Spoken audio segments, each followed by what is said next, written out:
अभी पिछली वीडियो आपने हमारी देखी, उसको पसंद किया, आप लोगों ने कमेंट्स किए, अपनी राय का इजहार किया, उसके लिए आप सबका बहुत बहुत शुक्रिया। ये कौन से थाने की पुलिस कह रहे थे? ये थाना फैसल टाउन की पुलिस की ये समझ लें कि टाल मटोलियां थी। अच्छा। वैसा भी इसमें और एक चीज इंफॉर्मेशन बड़ी अहम है, यकीन करें आप सुनेंगे ना तो मैं समझता हूँ कि उस पूरे थाने के अमले को हमारे आला अफसरान इस वीडियो की तवज्जो से उसमें तमाम गैर जिम्मेदारान अफसरान के खिलाफ इंक्वायरी की जाए और उनको फौरी तौर पर मुअत्तल किया जाए। मैं वो इंकशाफ आपके सामने करूंगा और इसी वीडियो में करूंगा। जब रईस के घर वालों ने उसका सारा जायजा ले लिया, फिर आके बैठ जाते हैं थाने।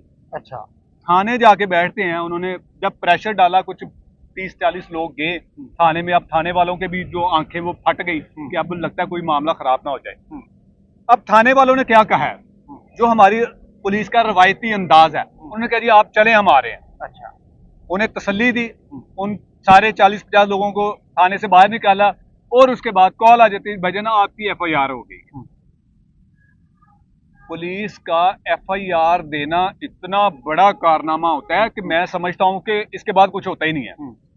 पुलिस ने अपने जिम्मे, अपने कंधों पर जो रईस की गुमशुदगी को या रईस को जो तलाश करने की जिम्मेदारी थी उसको उठाया और इन्वेस्टिगेशन वालों के हवाले कर दिया। ठीक है। बाद में जब उन्होंने रब्ता किया, उन्होंने कहा भाईजान आपकी FIR होगी, आप इन्वेस्टिगेशन वालों से रब्ता करें। जाहिर बात है उनका बच्चा 22-24 साल का नौजवान था, वो उसके लिए परेशान थे कि कल का गया हुआ है, कहाँ चला गया। लेकिन उन्हें ये पता ही नहीं था जुबैर साहब कि उनका बेटा अब इस दुनिया में नहीं रहा। सही। उस वक्त तक वो उन जालिमों ने वो उसको बेचारे मार, अगवा की FIR दर्ज करवाते फिर वो उधर तलाश करते रहे। अब जब उन्होंने पुलिस का थोड़ा सा घेराव करने की कोशिश की और फिर पुलिस वालों ने क्या कहा जी, 3-4 पुलिस वाले आए, उन्होंने कहा जी चलें जी, आपको पता है कहाँ? उन्होंने कहा जी हाँ जी पता है। इसमें 1% भी पुलिस की एफर्ट नहीं है मुल्जमान को गिरफ्तार करने की। अच्छा। जुबैर साहब जब वो उन पुलिस एहलकारों को लेकर उसी सोसाइटी में जाते हैं जहां पर रईस को बेदर्दी के साथ कत्ल किया गया, अब जब वहां पर ले जाते हैं, वहां ले जाने के बाद जब उनका दरवाजा लॉक किया जाता है, अंदर से फरहान का भाई और बाप जो है वो निकलते हैं और पूछते हैं कि जी क्या मसला है। उन्होंने कहा कि जी ये खतून कौन है। अब वो रईस का जो उसका जो फरहान का जो बाप था और भाई था, उन्होंने कहा ये हमारी भाभी है। उन्होंने कहा जी कहाँ पे है। उन्हें ये नहीं पता था कि इसके साथ इसका शोहर भी होगा। उन्होंने कहा कि ये दोनों कहाँ पे है। तो आगे से पुलिस को जवाब मिलता है कि जी ये तो खाना खाने गए हुए हैं। आप अंदाजा लगाएं इन जालिमों की दरिंदगी का कि एक नौजवान को सारी रात मारते रहे हैं, तशद्दुद करते रहे और उसके बाद उसकी लाश को मांगा मंडी ले जाकर आग लगा के जला देते हैं और खूब मजे उड़ा रहे हैं। खाना खाने रेस्टोरेंट गए होते हैं। पुलिस वालों ने जब कहा कि जी उनको बुलाएं, जब उन्होंने फोन कॉल पर राब्ता किया फरहान से कि ऐसे ऐसे पुलिस आई है, अब फरहान और आमना से आने से पहले तकरीबन को 15 से 20 गाड़ियों का जत्था आन टपकता है वहां पर। अच्छा, वो 15 से 20 गाड़ियों का जत्था कौन बुलाता है? वो मुल्जिम फरहान बुलाता है। अच्छा, फरहान उनको आगाह करता है कि भाईजान फरहान अपने जो नामी ग्रामी जो उसके गुंडे होंगे, उसके दोस्त होंगे, कुछ इसी तरह के जो क्रिमिनल लोग हैं, उनको बुलाता है और वो आ जाते हैं। अच्छा। आकर जो पुलिस उनके साथ मुद्दइयों के साथ आई थी, हाँ। उल्टा मुल्जमान को गिरफ्तार करने के अलावा पुलिस उन्हीं मुद्दइयों को तंग करने लग गई। अच्छा। कि वो जो उस वक्त उस रेड के दौरान जो पुलिस एहलकार, मेरा ख्याल है ASI साहब थे, वो उनको एक गाड़ी से निकालें दूसरी गाड़ी में शिफ्ट कर दें, दूसरी से निकालें तीसरी में, तीसरी से निकालें चौथी में। अच्छा। अब मुद्दई जो थे वो परेशान हो गए कि यार पुलिस हम साथ लेकर आए हैं, भाई हमारा लापता है और ये क्या मजे ले रही है पुलिस।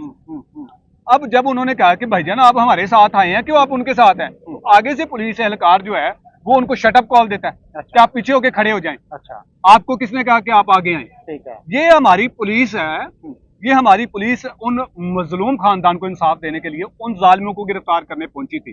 ये गिरफ्तार करने नहीं पहुंची थी, बल्कि हो सकता था कि उस वक्त उनकी कोई सेटलमेंट होने की कोशिश हो रही हो, लेकिन खैर उसमें उन्होंने भी, मुद्दइयों ने भी जब देखा कि माहौल खराब है, उन्होंने भी अपने कुछ लोगों को कॉल की और 10-12 लड़के और वहां पर पहुंच गए। ठीक है। अब जब वहां पर फरहान और आमना पहुंचती हैं उसी गाड़ी में, करोला 386 में, 386 उसी हालत में होती है। उसी अपनी जेन्युइन हालत में होती है जिसमें ये सारा कांड किया गया था। ठीक है। उसकी बॉडी को शिफ्ट करके वहां जाकर आग लगाई गई। ठीक है। अब वहां जब पहुंचते हैं, फरहान को पुलिस वाले जो है ना वो पकड़ लेते हैं, गाड़ी में बिठाते हैं। उतनी देर में आमना को एक आल्टो गाड़ी में बिठाकर फौरी वहां से फरार करवा देते हैं। अच्छा।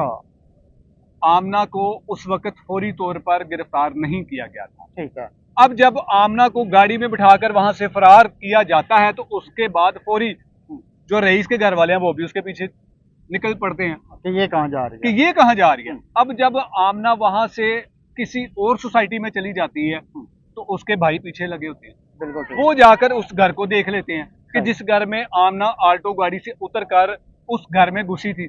अच्छा। उसके बाद जब पुलिस को इन्फॉर्म किया जाता है, पुलिस वहां पर आती है और उसके घर से जब आमना निकलती है तो वो अकेली नहीं निकलती। साथ और भी कोई था। बिल्कुल था। वो कौन था।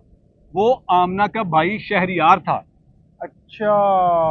आमना का कितने बहन भाई हैं। आमना 2 बहन भाई हैं, शहरियार और आमना। अच्छा। एक इसकी बड़ी बहन थी जो ठीक है। डिसेबल थी, जो कि इस दुनिया से वो फानी इस दुनिया से कूच कर चुकी है, वो वफात पा चुकी हैं। ठीक है। ये दोनों बहन भाई हैं। अच्छा। आमना जब उस घर से निकली हैं, वो घर किसका मुझे ये भी पता है, वो घर कहाँ पर वाक़ है मुझे ये भी पता है। तो बताएंगे आप हमारे नाज़रीन को। बिल्कुल बिल्कुल, ये नाज़रीन को बताना मेरी जिम्मेदारी है। वो आमना अपने माँ बाप के घर चली जाती है। अच्छा, मतलब शोहर के घर से भागती फरार है, भागती है और अपने वहां वालिदैन के घर आ जाती अब है। जब वो उस घर में उसको देख लेते हैं जाते हुए को, उसके बाद जब वापस फरहान वाले घर पहुंचते हैं तो वो जो गाड़ी 386 थी वो वहां से गायब थी। ठीक है। वो क्यों गायब की गई? सबूत मिटाने के लिए। डेफिनेटली, क्योंकि रईस को जब उस गाड़ी में शिफ्ट किया गया होगा तो उसकी ब्लीडिंग, उसके खून के ज़रात, उसके कुछ ऐसी शवाहद उस गाड़ी में रहे होंगे, तो इसलिए वो गाड़ी वहां से रिमूव की जाती है। और उसके बाद जब गाड़ी कुछ देर बाद आती है थाना फैसल टाउन, तो गाड़ी मुकम्मल तौर पर वाश होती है। इससे आप अंदाजा लगाएं कि ये जो मुल्ज़मान है ये कितने शातिर थे। और जुबैर साहब दूसरी बात जो बड़ी अहम है, पुलिस अगर क्रेडिट ले कि हमने इन दोनों मुल्ज़मान को गिरफ्तार किया, हाँ। मैं ये क्रेडिट लेने नहीं दूंगा। अच्छा। क्योंकि इसमें पुलिस का 1% भी रोल नहीं है। और उसके बाद सबसे बड़ी दिल दहला देने वाली वो खबर ये है कि जब उनको रईस के घर वालों को तो पता ही नहीं था कि हमने तो वो मुल्ज़िम गिरफ्तार करवा लिया, हो सकता है कि इन्होंने मेरे भाई को पकड़कर अपने किसी इधर उधर बांधा होगा, उन्हें इस चीज का इल्म नहीं था। मतलब जब तक ये उन्होंने मुल्ज़मान गिरफ्तार करवा दिए हाँ। थे उस वक्त तक उन्हें नहीं इल्म था, नहीं पता था कि उनके भाई रईस के साथ क्या हो चुका है। ठीक अब है। जब उन मुल्ज़मान को पकड़कर पुलिस थाना फैसल टाउन ले आती है और उसके बाद गाड़ियों का जत्था फैसल टाउन का गिराव कर लेते हैं, उसके अगले दिन जब ये खबर चलती है कि एक इलाके में थाना मंगा मंडी की हदूद शाम के भटिया में एक नामालूम हाथ पांव बंधी जली हुई लाश मिलती है, तो फिर पुलिस थोड़ा सा सुराग उसका लगाती है, जो मुकामी मंगा मंडी की पुलिस होती है, फैसल टाउन पुलिस नहीं होती, कि किसी लापता की कोई अगवा की कोई FIR देखते हैं, तो फिर इतला मिलती है फैसल टाउन से। तो फौरी राना सोहेल साहब जो है वो राब्ता करते हैं मुकामी पुलिस से, फैसल टाउन से, कि जी इस तरह हमें एक बॉडी मिली है तो आप लेकर आए मुद्दइयों को। कुछ तस्वीरें व्हाट्सएप करते हैं तो उन तस्वीरों से शिनाख्त नहीं हो पाती। अच्छा। क्योंकि वो इतनी बुरी तरह से जली हुई बॉडी थी। जब उनके लवाहकीन को लेकर आती है पुलिस डेड हाउस में, और डेड हाउस में जब उसकी बॉडी को निकालते हैं बाहर और दिखाते हैं लवाहकीन को, तो यकीन करें कि रईस के घर वालों के पांव तले से जमीन एकदम से फट गई। नाज़रीन, हमने सिर्फ तस्वीरें देखी थी और वो तस्वीरें हमें अभी तक नहीं भूल रही। इस वाक़या को 1 महीना गुजर चुका है, तो वो घर वाले जिन्होंने उसको पैदा किया, जिन्होंने पाला पोसा बड़ा किया, अब शादी करनी थी, उनके ऊपर क्या गुजरी होगी आप अंदाजा लगाएं। जुबैर साहब उसके बाद सुने, उसके बाद जो बड़ी बड़ी दिल दहला देने वाली खबर है, एक उनका प्यारा इस दुनिया से चला गया, उनको इस चीज की अब खुद अपने कदमों पर संभलने की उन्हें फुर्सत ही नहीं मिली गई कि हम जब इतनी बड़ी खबर सुनेंगे, इतनी जली हुई लाश अपने भाई की, अपने प्यारे की देखेंगे, तो हम किस तरह एक दूसरे को सहारा दे पाएंगे। तो उस वक्त पुलिस क्या करती है, ये पुलिस का भी कारनामा सुने। पुलिस उनसे ये लिखवाती है, उनसे ये वादा लेती है, अच्छा, अगर ये बॉडी हम आपको तब देंगे अगर आप हमारे साथ ये कमिटमेंट करें, वादा करें कि हम कोई किसी किस्म का कोई मीडिया पर कोई एहतजाज, कोई प्रोटेस्ट नहीं करेंगे, अच्छा। तब आपको ये बॉडी दी जाएगी। ओए, ओए, ओए, ओए। ये हमारी पुलिस की रिवायती अंदाज आप सुन सकते हैं, ये उनकी कारकर्दगी है, ये पुलिस का मजलूम फैमिली के साथ सलूक था कि उसके प्यारे की लाश देने के लिए उनसे वादा लिया जा रहा था कि खबरदार अगर आप लोगों ने किसी भी किस्म का प्रोटेस्ट किया तो।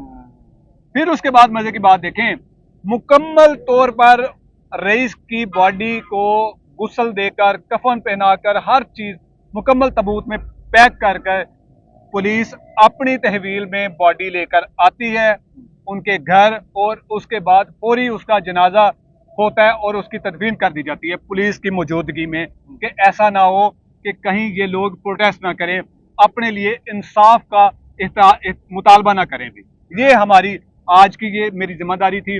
मुझे जब ये सारी खबर के बारे में पता चला, मैंने उनसे कहा कि आप आए खुद कैमरे पर, लेकिन उन्होंने कहा कि सर हम नहीं आ सकते। और बिल्कुल मैं रईस के लवाहिकीन से ये मैं कहूँगा कि इन दोनों नौजवानों को बिल्कुल खुफिया रखें, इनको कभी भी मीडिया पर ना आने दीजिएगा, क्योंकि हो सकता है कि इनकी जान को भी खतरा हो, और क्योंकि मुल्जमान बड़े बासर हैं, उनका शहाना लाइफस्टाइल भी आपने थाने में भी देख लिया कि किस तरह से अभी भी उनको कोई नदामत नहीं है, वो अभी भी अपनी ढिठाई पर कायम है। तो जुबैर साहब, ये मेरे पास इंफॉर्मेशन थी, मजीद कुछ और भी खबरें हैं, मेरे कबूतर काम पर गए हुए हैं, इंशाल्लाह लेकर आएंगे अगली वीडियो में, वो भी आपको दिखाएंगे। बस आपने हमारी अगली वीडियो का इंतज़ार करना है।